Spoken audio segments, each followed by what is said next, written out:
Amidst the clang of bronze and the roar of combat, a Spartan soldier faced not only the enemy, but also an inherent physiological challenge. The human body, an intricate biological machine, demands relief even in the crucible of battle. The operational efficiency of the phalanx relied on an unbroken line, a cohesive wall of shields and spears. The impossible problem was how this rigid system accommodated individual biological necessities without compromising tactical integrity or hygiene. Spartan battle equipment offered no specialized provisions for waste management. The heavy bronze cuirass, the tightly fitted greaves, and the formidable Aspis shield were designed for protection and offense, not personal convenience. The Agoge, the Spartan training regimen, systematically conditioned soldiers to endure extreme discomfort. This system aimed to suppress all non-essential needs, rendering the body a more obedient component within the military apparatus. During active engagement, the priority was absolute cohesion.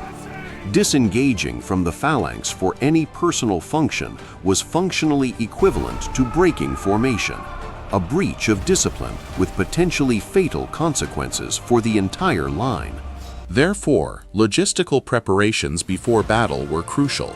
Soldiers would be given specific opportunities to relieve themselves before forming the phalanx. This pre-engagement voiding was a critical, if unglamorous, aspect of camp discipline. For situations arising during prolonged sieges or static encampments, designated latrine areas would be established away from water sources. These rudimentary systems aimed to mitigate disease, a constant threat to ancient armies. However, during the direct clash of hoplites within the impenetrable wall of the phalanx, individual needs were entirely subsumed by the collective objective. The continuous forward momentum and shield-to-shield contact rendered personal relief impossible without breaking ranks. The physiological response to extreme stress, typical in high-intensity combat, often includes vasoconstriction and a temporary suppression of digestive and excretory functions. This innate mechanism might offer a brief reprieve from the immediate biological imperative.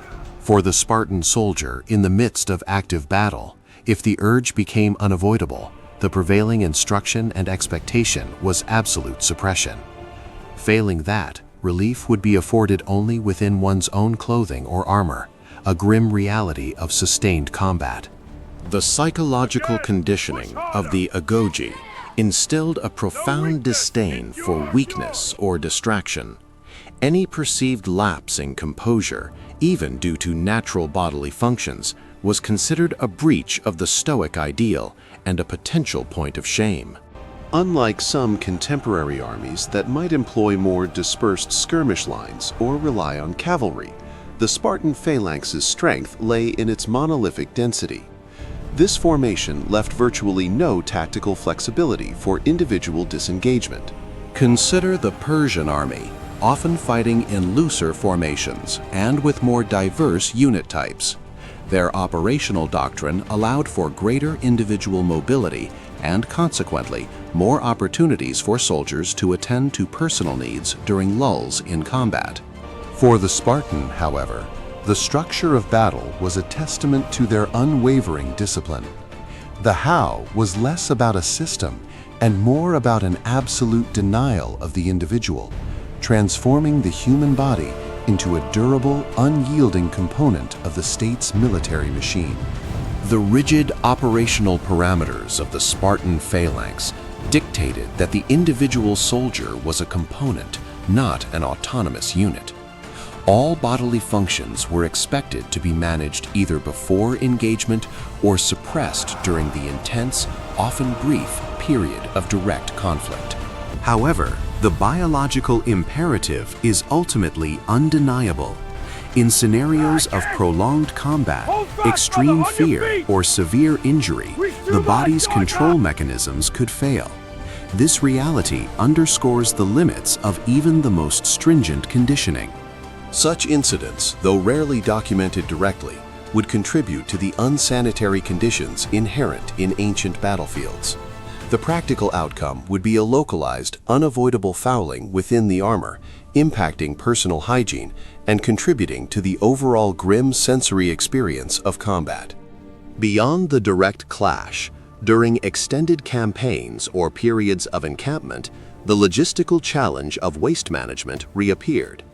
Spartan camps, like those of other armies, would establish designated areas for defecation and urination, usually trenches dug by helots. These camp latrines were a pragmatic necessity to prevent disease, which historically decimated ancient armies more effectively than enemy action. Strict regulations would govern their use and maintenance, reflecting a rudimentary understanding of public health. The constant suppression of personal needs, from hunger to thirst and excretion, forged a unique psychological resilience. This internal fortitude was a deliberate product of the Agoge, designed to minimize distraction and maximize focus on the collective martial objective. Yet, this relentless system, while creating formidable warriors, also represented a profound denial of individual humanity. It revealed the inherent tension between the idealized, indestructible military machine and the fragile biological reality of its human components.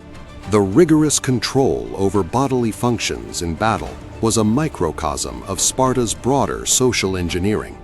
Every aspect of the Spartan's life, from birth to death, was designed to serve the state's military needs, often at the expense of individual autonomy.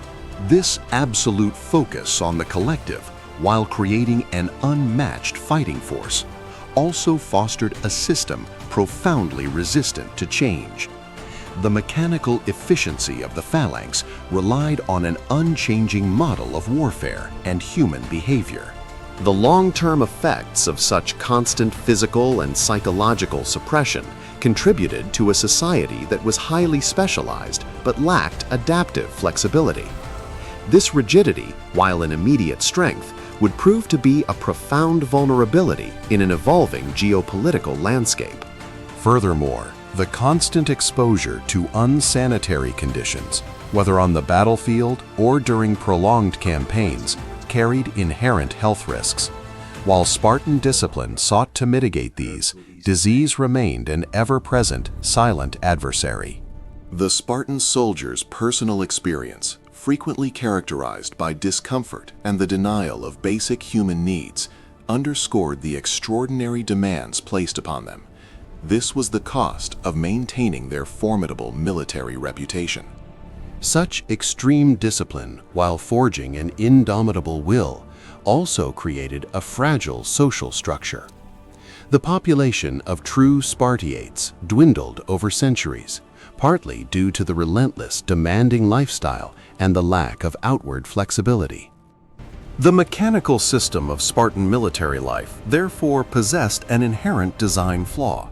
Its absolute efficiency in specific combat scenarios was coupled with a systemic inability to adapt to the broader shifts in warfare, demographics, and societal needs that eventually led to its decline. The operational demands of the Spartan military machine prioritized an unyielding front over individual comfort, forcing soldiers to adapt or perish under the weight of their own biological mechanisms within the phalanx.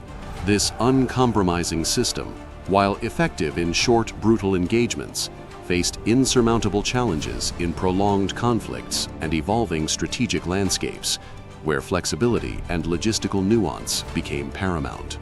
The suppression of basic human needs, from the need to excrete to the desire for personal expression, was a foundational pillar of Spartan identity, shaping a people defined by their relentless dedication to the state. The constant internal battle against physiological imperatives paralleled the external struggle against their enemies, demanding an extraordinary degree of self-control and resilience from every hoplite.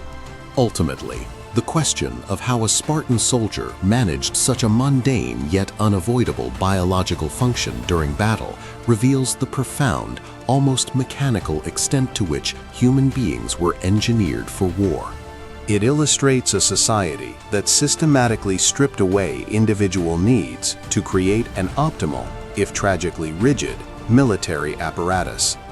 The costs were borne not just in blood, but in the relentless suppression of the human condition itself. The Spartan soldiers' ultimate solution to an impossible problem in battle was an extension of their entire existence: endure. But what does such a radical denial of individual humanity tell us about the true price of creating history's most formidable war machine?